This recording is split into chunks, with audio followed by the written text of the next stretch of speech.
মাছের ঝোল। মাছের ঝোল, পাতলা ঝোল। আচ্ছা বলো, আজকে তোমার স্কুল বন্ধ, এটা বলো। আজকে স্কুল বন্ধ, আজকে রোববার। রোববার।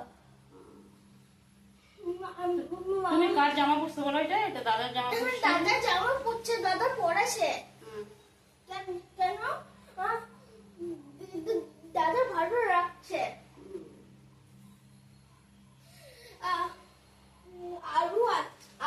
আলু কাটতেছে, আলু কাটতেছে।